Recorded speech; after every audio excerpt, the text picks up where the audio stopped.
नमस्कार दोस्तों, स्वागत है आपका हमारे चैनल सक्सेस हुई में। आइए आज हम लोग संधि देखेंगे। संधि के 3 प्रकार होते हैं: स्वर संधि, व्यंजन संधि और विसर्ग संधि। जिसमें से स्वर संधि के 5 प्रकार होते हैं: दीर्घ संधि, गुण संधि, यड़ संधि, अयादि संधि, वृद्धि संधि। तो ये पांचों प्रकार याद रखिएगा। अब पहला प्रश्न देखते हैं, इसमें कल्पांत शब्द में कौन सी संधि है? तो आपको बताना है। देखिए, गुण संधि, यड़ संधि, दीर्घ संधि, व्यंजन संधि। तो कल्पांत में आपकी दीर्घ संधि है। डिटेल देखते हैं। कल्पांत में दीर्घ संधि है। इसका संधि विच्छेद होता है कल्प प्लस अंत। और ये अ और अ मिलके, देखिए कल्प में भी अ है और अ, ये दोनों प को तोड़ेंगे तो प प्लस अ में ऐसे होगा। तो ये अ और अ मिलके आ का निर्माण करते हैं, तो ये क्या होगा? कल्पांत। इसलिए यहाँ पे दीर्घ संधि है। अब देखते हैं दूसरा उदाहरण है। अपिच्छते का सही संधि विच्छेद क्या होगा? बताइए। अपिधन छते, अपधन इच्छते, अपिधन इच्छते, अपिधन इच्छते। तो बताइए कौन सा सही होगा इसका संधि विच्छेद? तो इसका संधि विच्छेद ऑप्शन डी, अपिधन इच्छते, ये होगा। डिटेल देखते हैं। अपिच्छते का संधि विच्छेद अपिधन इच्छते होता है। यहाँ ई और ई मिलके बड़ी ई का निर्माण करते हैं। यहाँ दीर्घ स्वर संधि है। ठीक है, तो देखिए पहला आ गया दूसरा आ गया आपका बड़ा ई। आगे देखिए, ये ध्यान से देखते नोट करते जाइएगा। इससे आप लोग पहचान जाएंगे कौन सी संधि है। नैतत में संधि विच्छेद होगा। न धन ऐतत, न धन एतत, ना धन एतत और ना धन ईतत। बताइए इसमें कौन सा होगा? तो ये होगा ऑप्शन ए, न धन ऐतत। यहाँ पे होगा नैतत। डिटेल देखते हैं। देखिए, नैतत का संधि विच्छेद न धन ऐतत होगा। और यहाँ वृद्धि स्वर संधि है। क्या है? देखिए दो मात्राएं हैं, यहाँ पे वृद्धि संधि है। ऑप्शन ए इसका सही है। अन्याय शब्द का संधि विच्छेद बताना है आपको। बताइए। अधन न्यान्य, अन्य धन अन्य, अनधन यान्य और अन्य धन आन्य। अब बताइए इसमें कौन सा होगा अन्याय का? तो यहाँ पे होगा ऑप्शन बी, अन्य धन अन्य होगा अन्यान्य। ठीक है, डिटेल देखते हैं इसका। दीर्घ स्वर संधि में दो सवर्ण स्वर मिलकर दीर्घ हो जाते हैं। देखिए, यदि अ, आ, ई, उ और री के बाद वे ही ह्रस्व या दीर्घ स्वर आए तो दोनों मिलकर आ, ई, उ और री हो जाते हैं। जैसे देखिए सेम स्वर कहा है कि मतलब देन क्या किया है कि वही ह्रस्व या दीर्घ स्वर जो आते हैं वही मिलकर जो है आ में, फिर बड़ी ई में, फिर बड़ा ऊ में, फिर री में हो जाते हैं। जैसे देखिए, अन्न प्लस अभाव, अन्नाभाव। क्या है यहाँ पे? नौ में अ छिपा हुआ है और ये अ मिलके क्या हो गए? आ, तो अन्नाभाव। विद्याधन अर्थी, यहाँ पे आ है अ है, क्या होगा? तब भी आ ही होगा, तो विद्यार्थी। अन्य धन अन्य, अन्यान्य। विद्याधन अभ्यास, विद्याभ्यास। अब देखते हैं अगला। देखिए, महाधन आसे, महाशय। विद्याधन आलय, विद्यालय। गिरिधन इस, गिरीश। महीधन इंद्र, महींद्र। पृथ्वीधन इस, पृथ्वीश। भोजन धनालय, भोजनालय। भानुधन इदय, भानुदय। पितृधन ऋण, पितृण। ये सारे दीर्घ स्वर संधि के उदाहरण हैं। अब ये हो सकता है कि इसी उदाहरण से आपके प्रश्न आ जाएं, लेकिन आप लोग को ये जानना जरूरी है कि कैसे संधि विच्छेद हो रहा है। ठीक है, ये इसको आप लोग ध्यान से देखिए। अगला देखते हैं, निम्नलिखित में से किस शब्द में स्वर संधि है? बताइए। नमस्कार, जगदीश, भानुदय, दुर्लभ। तो अभी हम लोग ऊपर भी ये जो उदाहरण है एग्जाम्पल देख चुके हैं कि इसमें कौन सी, तो आप लोग ऐसे भी बता सकते हैं। ऊपर दिख भी रहा है। तो देखिए, नमस्कार में आपकी विसर्ग संधि है। जगदीश में व्यंजन संधि है। यहाँ पे भानुदय है, इसमें आपका क्या होगा? दीर्घ स्वर संधि है। ठीक है, ये स्वर संधि है। तो ऑप्शन सी। इसमें देखिए ये नहीं पूछा है कि दीर्घ है कि यड़ है, अयादि है, ये नहीं पूछा है। आपको पूछा है स्वर संधि डायरेक्ट। तो क्या बताना है आपका? भानुदय में स्वर संधि है और उससे भी अंदर जाता है, तो इसमें कौन सी स्वर संधि है? दीर्घ स्वर संधि है। तो ऑप्शन सी सही है। अब देखिए, सही संधि विच्छेद का चयन करना है। बी प्लस धारती, विद्या प्लस अर्थी, विद्या प्लस आर्थी और विद्या प्लस थी। तो बताइए, ऊपर अभी हम लोग देखे हैं, इसका क्या होगा संधि विच्छेद विद्यार्थी का? तो आपको होगा इसमें विद्याधन अर्थी। ऑप्शन बी सही है।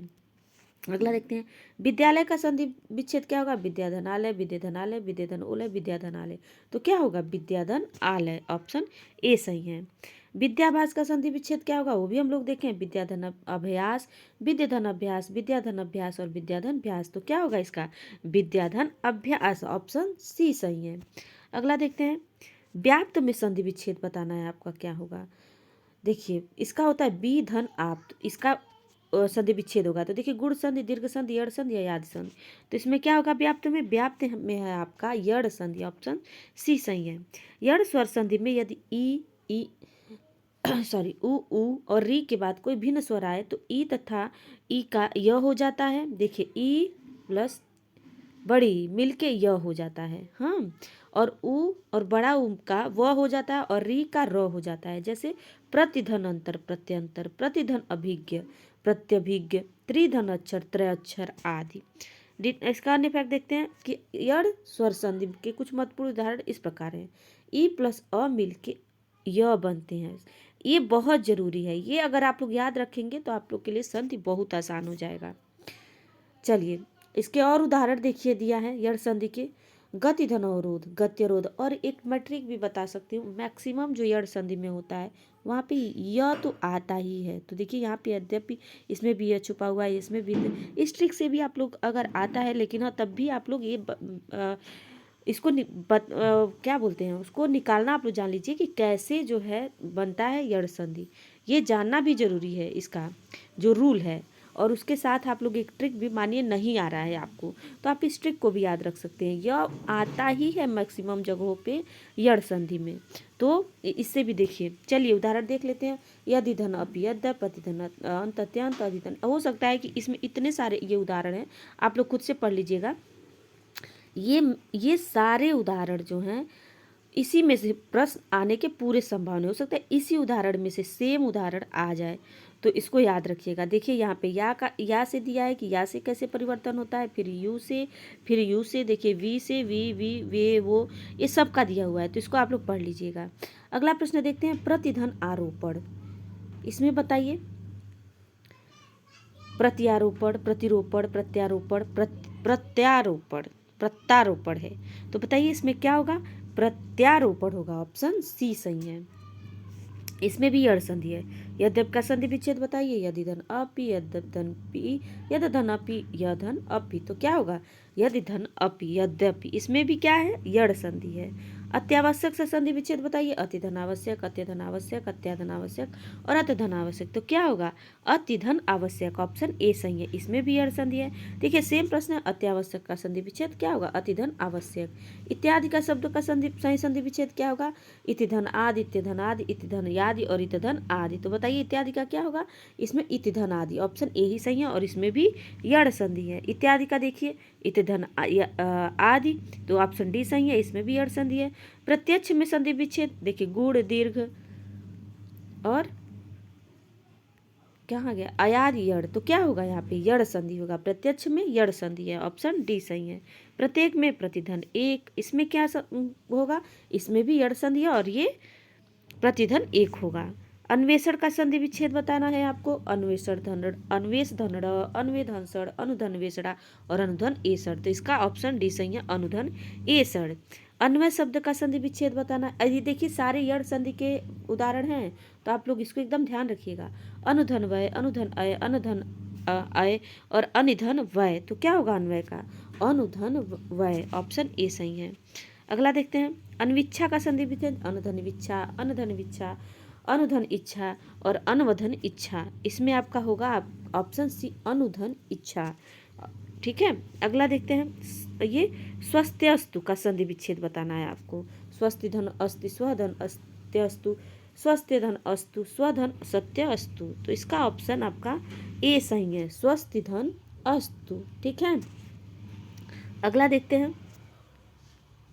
यदि ई उ और री के बाद कोई भिन्न स्वर आए तो इनका परिवर्तन क्रमशः य व र में होता है, तो इनमें कौन सी संधि होती है?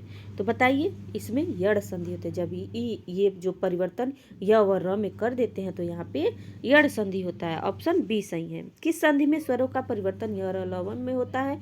तो बताइए अयादि संधि, वृद्धि संधि, गुण संधि और यड़ संधि। तो किसका होता है? यड़ संधि का होता है, ऑप्शन डी सही है।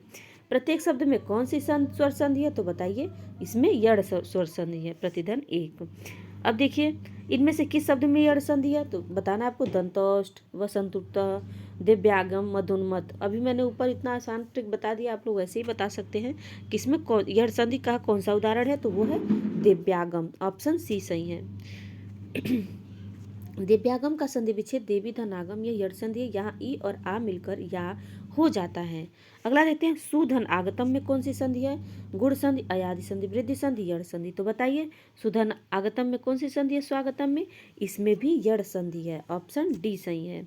अगला देखते हैं रीति धन अनुसार से संधि के बाद शब्द, रीति धन अनुसार से संधि के बाद शब्द बनेगा, क्या बनेगा? रीत्यानुसार, रीति अनुसार, रीतोनुसार, तो रीत्यानुसार। तो क्या होगा? रीत्यानुसार। ऑप्शन डी सही है इसका। रीत्यानुसार, रीति धन अनुसार, रीत्यानुसार होगा। अगला देखते हैं यड़ संधि का संबंध किस संधि विशेष से है? तो देखिए स्टार्टिंग में मैंने बताया कि संधि के कितने प्रकार होते हैं। तो अब पूछा है किस में होगा? व्यंजन में, विसर्ग में, स्वर संधि में, दीर्घ संधि में। तो यड़ संधि का संबंध किस संधि से है? स्वर संधि से है। ऑप्शन सी सही होगा इसका। देखिए स्वर संधि के 5 भेद होते हैं, मैंने स्टार्टिंग में ही बताया कि स्वर संधि के 5 होते हैं। दीर्घ स्वर संधि, गुण स्वर संधि, वृद्धि स्वर संधि, यड़ स्वर संधि और अयादि स्वर संधि। इस प्रकार स्पष्ट है कि यड़ संधि का संबंध स्वर संधि से है। अब बताना पवन में शब्द में कौन सी संधि है? गुण संधि, यड़ संधि, अयादि संधि, वृद्धि संधि। तो बताइए पवन में कौन सी संधि है? पवन में अयादि संधि है। आइए देखते हैं इसका। अयादि स्वर संधि में यदि ए ऐ ओ औ के बाद कोई भिन्न स्वर आए तो ए का अय होता है, ऐ का आय होता है और ओ का औ होता है और औ का आव होता है। तो देखिए इसमें अय, आय, अव और आव, ये प्रोनाउंसिएशन आप जब करेंगे ना शब्दों का तो उसमें ये आ जाता है। तो उसी से पता, जैसे पवन में अव आ रहा है कि नहीं, तो वहाँ पे क्या होगा? अयादि संधि होगा। तो चलिए इसका कुछ उदाहरण दिया है, देखिए ने प्लस अन नयन, से प्लस अन शयन, नय प्लस अक नायक। देखिए आय आ रहा है ना इसमें, पो धन अन पवन, अव आ रहा है पौ धन अन पावन, इसमें आव आ रहा है। तो जब आप इसको बोलेंगे तो उससे समझ जाएंगे कि आपको कौन से संधि का। तो पहले जब संधि आए तो बोल के देखना चाहिए जब आपको, तो उससे भी आप आसानी से बता सकते हैं कि इसमें कौन सी संधि है। अब देखिए पावन शब्द का संधि विच्छेद, पा धनवन, पो धनवन, पौ धन अन और प धनवन। तो अभी हम लोगों ने देखा पावन शब्द का संधि विच्छेद क्या है? पौ धन अन। ऑप्शन सी सही है। नायक का सही संधि विच्छेद, ना धनक, नौ धन अक, ने धन अक और नय धनक। तो बताइए अगर पावन का सही से आप समझ लिए हैं तो नायक भी बता देंगे। तो क्या होगा? नय धनक। ऑप्शन डी सही है। अगला देखते हैं पवन का संधि विच्छेद क्या होगा? पो धनन, पौ धनन, प धनन, पौ धनन। तो पवन का होगा पो धन अन। ऑप्शन ए सही है। अगला देखते हैं अब आइए व्यंजन संधि। आप लोग हम लोग देख चुके हैं, आपका स्वर संधि के उदाहरण देख चुके हैं। अब आते हैं व्यंजन संधि में। व्यंजन संधि देखिए इसमें एक संधि छूट गया है, गुण संधि। गुण संधि में देखिए होता है ए, ओ और अर, इसमें आता है उसके प्रोनाउंसिएशन में। जैसे देवेंद्र, उसमें क्या है? ए, उसमें गुण स्वर संधि है। तो उसको मैं बता दी हूँ। चलिए अगला देखते हैं व्यंजन संधि। व्यंजन संधि का उदाहरण नहीं है। उत्धन चारण उच्चारणम, रामसधन टिकते रमस टिकते, गंगाधन उदकम गंगोदकम और सतधन चित सच्चित। पूछा है कौन सा व्यंजन संधि का उदाहरण नहीं है? तो बताइए कौन सा नहीं है? तो इसका ऑप्शन सी सही है। गंगाधन उदकम जो है व्यंजन संधि का उदाहरण नहीं है। ठीक है, अगला देखते हैं। देखिए गंगाधन उदकम गंगोदकम में गुण स्वर संधि है। देख इसमें गुण स्वर संधि है। देखिए ए ओ और मैंने बताया ना, तो देखिए ओ आया है तो यहाँ पे गुण स्वर संधि है, शेष व्यंजन संधि है। अब आते हैं अभिन्न शब्द का संधि विच्छेद होगा। अभिधन न, अधन भिन्न, अभित धन न और अभिधन अन न। तो इसमें अनिधन न दिया है इसमें, तो अभिन्न शब्द का संधि विच्छेद अभित धन न होगा। ऑप्शन सी सही है। यदि किसी वर्ग के पहले वर्ण क, च, ट, त, प का मेल किसी अनुनासिक वर्ण मतलब न, म से हो तो उसके स्थान पर उसी वर्ग का 5वां वर्ण अंग, इयाड़, न, य हो जाता है। जैसे अभित का प्लस न अभिन्न हो गया। ठीक है, अगला देखते हैं। अनंत का सही संधि विच्छेद होगा अनधन अंत, अनधन अंत, अनधन त, अनधन त। बताइए कौन सा होगा? ऑप्शन ए सही है, अनधन अंत अनंत। इसमें देखते हैं अनंत का सही अनधन अंत, ऑप्शन बी सही है इसका। ठीक है, अब देखिए अनंत शब्द का सही संधि विच्छेद, तो वही सेम प्रश्न है, तो क्या होगा? अनधन अंत। ऑप्शन बी सही है इसका भी। अगला आइए देखते हैं। तदाकार का शुद्ध संधि विच्छेद क्या होगा? तद धनाकार, तत् धनाकार, तदा धनकार, तदा धन आकार, तो इसमें तत धन आकार। देखिए व्यंजन संधि का एक आप लोग ट्रिक समझ सकते हैं कि इसका एक जो शब्द होता है ना उसका दूसरे शब्द में परिवर्तन हो जाता है। तो देखिए ये तदाकार, द का किस में परिवर्तन, त का किस में परिवर्तन हुआ है, तत धनाकार का तदाकार हुआ है, तो त का परिवर्तन द में हुआ है, तो क्या होगा, तत धनाकार, इसका सही संधि विच्छेद है। ठीक है, अगला देखते हैं, उद्योग का संधि विच्छेद क्या होगा, उत धन योग, उद धन योग, उद धन योग, उत धन अयोग।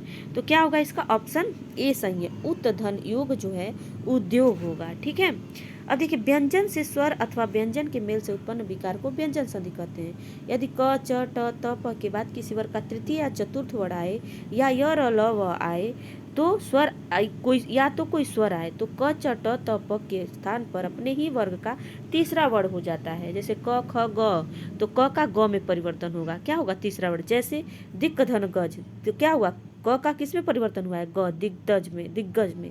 वाक धन जाल, इसमें भी वाक जाल। अच धन अंत, तो क्या होगा, अचंत। च छ ज, देखिए तीसरे वर्ण में हुआ है ना। तत धन रूप, तद्रूप।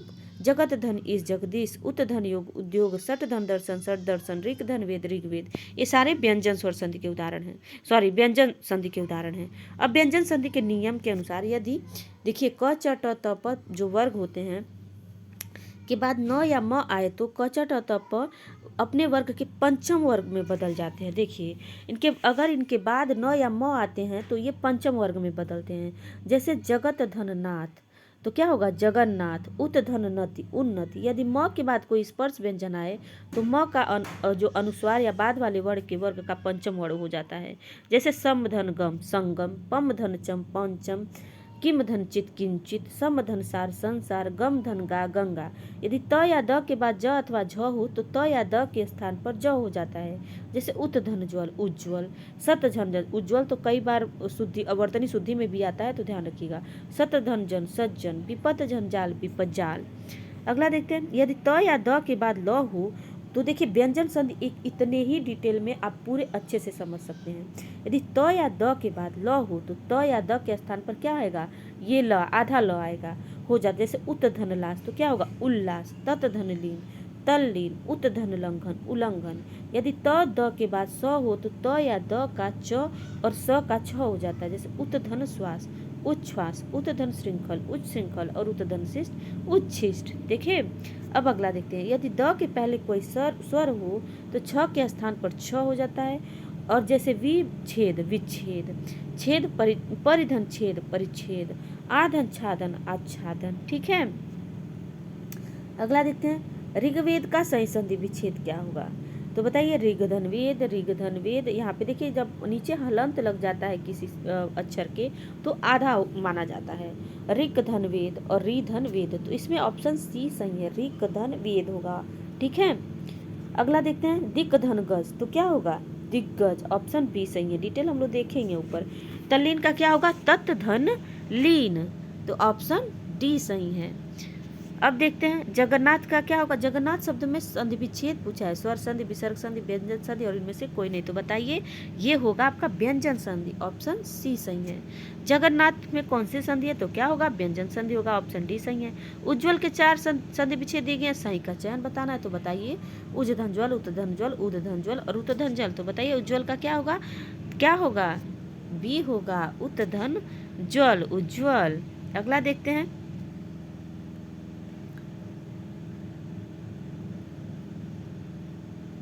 नहीं देखिए ये होगा, सी होगा, उत धन ज्वल, उज्ज्वल। और नीचे बी में क्या दिया था, बी में यहाँ पे ये वाला सही है। और दूसरा देखिए ये वाला प्रश्न हम लोगों ने नहीं देखा, इसमें तो बी सही है लेकिन ये उज्ज्वल शब्द का सही संधि विच्छेद इसमें दिया है, तो वही सेम प्रश्न है। तो इसका क्या होगा आपका, ऑप्शन सी है, उत धन ज्वल। उज्ज्वल में प्रयुक्त संधि है, तो बताना आपको क्या बताना है, तो ये व्यंजन संधि है। अगला देखते हैं, जगदीश शब्द का सही संधि विच्छेद क्या होगा, जगत धन ईश, जगदीश। ऑप्शन बी सही है। अगला देखते हैं, सडानन का सही विच्छेद क्या होगा, सट धनानन, सट धनानन, सट धनानन और सडा धननन, तो क्या होगा आपका, सट धन आनन, सडानन। ट का ड में परिवर्तन। अब देखिए सडानन का संधि विच्छेद सट धन आनन होगा। किस शब्द में व्यंजन संधि है? पूछा है व्यंजन संधि है। सज्जन, परोपकार, विद्यालय इत्यादि। तो पहला ही ऑप्शन है सतधंजन सज्जन, व्यंजन संधि है। देखिए संजन में व्यंजन संधि है, इसका संधि विच्छेद होता है सतधंजन। परोपकार का संधि विच्छेद परधन उपकार होता है, यह गुण स्वर संधि है। विख्यात विद्यालय का संधि विच्छेद विद्याधनालय होता है, यह दीर्घ स्वर संधि होता है। इत्यादि का संधि विच्छेद इति धनादि होता है, यह यड़ स्वर संधि होता है। अब देखिए भगवद गीता का संधि विच्छेद क्या होगा? भगवद्धन गीता। भगवद प्लस देखिए भग प्लस वध प्लस गीता, भगवत प्लस गीता, भग प्लस वध गीता। तो क्या होगा इसमें? ऑप्शन सी सही है, भगवत प्लस गीता। अगला देखिए इसका डिटेल देखते हैं। अघोष व्यंजन के बाद स्वर या सघोष व्यंजन हो तो अघोष का सघोष हो जाता है। जैसे भगवत धन गीता, भगवत गीता, भगवत जन भजन, भगवत भजन, सतधन धर्म, सतधर्म, जगत धर्म, जगदीश। तो पहले तो आपको जानना होगा कि अघोष व्यंजन क्या होता है और सघोष व्यंजन क्या होता है, अल्प प्राण क्या होता है, महाप्राण क्या होता है। ठीक है, इसको जानेंगे तभी ये समझ में आएगा। नवोढ़ा का संधि विच्छेद क्या होगा? नव धनुढ़ा, नव धनढ़ा, नव धन उढ़ा, नव धन ओढ़ा। तो बताइए क्या होगा? नवोढ़ा का संधि विच्छेद होगा नव धन ऊढ़ा। डिटेल देखते हैं। यदि अ या आ के बाद ई या ई उ या उ और री आए तो दोनों मिलकर क्रमशः ए ओ और अर हो जाते हैं, या गुण स्वर संधि कहलाते हैं। जैसे देवधन, इंद्र, देवेंद्र। देखिए यहाँ पे गुण स्वर संधि के दे दिया है उदाहरण, जो उसमें नहीं दिया था। तो देखिए नवोढ़ा में कौन सा संधि विच्छेद होता है? नौ प्लस उढ़ा। और ए ओ अर मैंने बताया है। तो अ या आ के बाद ई आ ई या उ और री आए तो दोनों मिलकर क्रमशः ए ओ और अर हो जाते हैं, या गुण स्वर संधि कहलाते हैं। और उदाहरण देख लेते हैं। देवेंद्र मैंने बताया ही था। चंद्रधन उदय, चंद्रोदय, नवधन उड़ा, नवोढ़ा, सूर्यधन उदय, सूर्योदय, अच्छधन उहिनी, अछौड़ी, महाधन इंद्र, महेंद्र, जलधन उर्मी, जलोर्मी, देवधन ऋषि, देवर्षि, प्रधन उड़, प्रौढ़। ये सारे गुण स्वर संधि के उदाहरण हैं। सूर्योदय में कौन सा देखिए सूर्योदय का संधि विच्छेद पूछा है, और ये इसमें कौन सा संधि है? गुण स्वर संधि है। तो सूर्योधन उदय, सूर्यधन उदय, सैर्यधन उदय और सूर्यधन उदयम। तो क्या होगा आपका? ऑप्शन बी सही है, सूर्यधन उदय। अगला देखते हैं। यदि अ या आ के बाद ई या ई आए तो दोनों मिलकर ए हो जाते हैं, यह स्वर संधि कहलाती है। दीर्घ स्वर संधि, वृद्धि स्वर संधि, गुण स्वर संधि, अयादि स्वर संधि। तो बताइए क्या कहलाते हैं? ये गुण स्वर संधि कहलाते हैं। ऑप्शन सी सही है। अब आते हैं विसर्ग संधि। देखिए किस शब्द में विसर्ग संधि? अहंकार, हिमालय, दुष्कार, उल्लास। तो क्या होगा? दुष्कर में है आपका विसर्ग संधि, दुहदन कर। इसका देखिए डिटेल देखते हैं। दुष्कर में विसर्ग संधि सॉरी बार बार स्वर आ जा रहा है। इसका संधि विच्छेद दुहदन कर होता है। अहंकार में व्यंजन संधि, इसका संधि विच्छेद अहम धनकार होता है। हिमालय में दीर्घ स्वर संधि है, इसका संधि विच्छेद हिम धनालय होता है। उल्लास में व्यंजन संधि है, इसका संधि विच्छेद उत्धन लास होता है। अब यदि दुष्प्रकृति शब्द का संधि विच्छेद क्या होगा? दुष्धन प्रकृति, दुहधन प्रकृति, दृश्यधन प्रकृति, दुष्प्रधन कृति। तो क्या होगा इसका? ऑप्शन बी सही है, दुहधन प्रकृति। डिटेल देते यदि विसर्ग के पहले इकार या उकार आए तो विसर्ग के बाद का वर्ण क ख प फ तो विसर्ग का श हो जाता है। जैसे निहधन कपट निष्कपट, निहधन फल निष्फल, निहधन पाप निष्पाप, दुहधन कर दुष्कर, दुहधन प्रकृति दुष्प्रकृति। अगला देखते हैं। दुर्जन का संधि विच्छेद क्या होगा? दुर्धन जन, दुहधन जन, दुहधन अर्जन, दुहधन दुर्धन जन। तो बताइए दुर्जन का क्या होगा? ऑप्शन बी सही है, दुहधन जन। और इसमें कौन सा संधि है? विसर्ग संधि है। विसर्ग संधि की यदि ई और उ के बाद सघोष ध्वनि हो तो विसर्ग के स्थान पर र हो जाता है। जैसे दुहधन जन दुर्जन, निधन आशा निराशा, दुहधन बल दुर्बल, निधन मम निर्मम, दुहधन दशा दुर्दशा, निधन भय निर्भय, निधन अपराध निरपराध। अब देखते हैं किस शब्द में विसर्ग है। मतक्यम, महोषधि, तरुच्छाया, विसर्वे। तो इसमें तरुच्छाया में विसर्ग संधि है। देखिए तरुच्छाया में विसर्ग संधि है, इसका संधि विच्छेद होगा तरोधन छाया। मतक्य में वृद्धि स्वर संधि है, इसका संधि विच्छेद मतधन ऐक्यम। महौषधि में वृद्धि स्वर संधि है, देखिए ओ है, इसका संधि विच्छेद महाधन औषधि होता है। विष्णवे में आयादि स्वर संधि है, इसका संधि विच्छेद विष्णुधन ए होता है। अगला देखते हैं। तेजोमय का सही संधि विच्छेद क्या होगा? तो तेज धनमय। ऑप्शन सी सही है। विसर्ग संधि के अनुसार यदि विसर्ग के पहले अ और वर्गों के प्रथम तथा द्वितीय वर्ण को छोड़कर अन्य कोई वर्ण या अथवा य और ल व ह हो तो अ और विसर्ग का ओ हो जाता है। जैसे तपः धनबल तपोदल, तेजा धनमय तेजोमय, मनः धन्य मनोज्ञ, तपः धनमय तपोमय, यशः धनता यशोदा, मनः धन विज्ञान मनोविज्ञान। देखिए यशोदा आपका विसर्ग संधि है, ये भी ध्यान रखिएगा। अगला देखते हैं मनोविज्ञान में कौन सी संधि है? तो मनः धन विज्ञान विसर्ग संधि है। बृहस्पति का संधि विच्छेद क्या होगा? बृहस्पति, बृहस्पति, बृहधनपति और बृहस्पति। तो बृहस्पति में भी कौन सी संधि है आपकी? विसर्ग संधि है। ऑप्शन सी सही है, बृहधनपति। अब देखिए, यदि विसर्ग के बाद क ख प फ आता है तो विसर्ग में कोई परिवर्तन नहीं होता है, किंतु कुछ शब्दों में विसर्ग का स हो जाता है। यहाँ दोनों उदाहरण प्रस्तुत हैं, जैसे प्रातः धन काल, प्रातः काल, अंतःधनपुर, अंतःपुर, पूरा धन काल। देखिए इसमें कोई परिवर्तन नहीं हो रहा है। पुरस्कार, वाचा धनपति, वाचस्पति, इसमें परिवर्तन है। पया धनपान, पयापान, बृहधनपति, बृहस्पति, परधन पर, परस्पर, नमः धनकार, नमस्कार। अगला देखते हैं, हरिश्चंद्र में प्रयुक्त किस संधि का नाम सही है? तो स्वर संधि, व्यंजन संधि, विसर्ग। तो क्या होगा आपका? विसर्ग संधि। ऑप्शन सी सही है। यदि विसर्ग के बाद च छ हो तो विसर्ग का स हो जाता है, जैसे दुहधन चरित, दुश्चरित, निहधन चल, निश्चल, हरिधन चंद, हरिश्चंद। अगला देखते हैं। अब देखिए, निम्नलिखित में से संधि विच्छेद करते समय दिए गए विकल्पों में से सही रूप छांटना है। निष्काम का क्या होगा? निस्धन काम, निधन काम, निस्धन काम, निस्धन काम। तो क्या होगा? निधन काम। ऑप्शन बी सही है। अगला देखते हैं, विरोचित। विरोचित में कौन सा संधि है? मतलब इसका विच्छेद करना है। वीरधन उचित, वीरधन औचित, वीराधन चित और वीरधन उचित। तो वीरधन उचित। ऑप्शन ए सही है इसका। विरोचित का संधि विच्छेद वीरधन उचित होता है। यह गुण संधि के उदाहरण है। अब देखिए, मदोन्मत, मदधन, मदन धन उन्मत, मदोधन मत, मदधन उन्मत, मदन धन मत। तो क्या होगा ये? मदधन उन्मत। ऑप्शन सी सही है। देखिए, मदोन्मत का संधि विच्छेद मदधन उन्मत होता है। यह गुण स्वर संधि है। तो ये हमारा संधि समाप्त होता है। अगर आपको हमारा वीडियो अच्छा लगा है तो हमारे वीडियो को लाइक करें, हमारे चैनल को सब्सक्राइब करें और कमेंट में ज़रूर बताएं कि आपको हमारा वीडियो कैसा लगा है। और अपने दोस्तों में शेयर करना ना भूलें। शेयर करें और ज़्यादा से ज़्यादा लोग हमारे चैनल से जुड़ें। Thank you.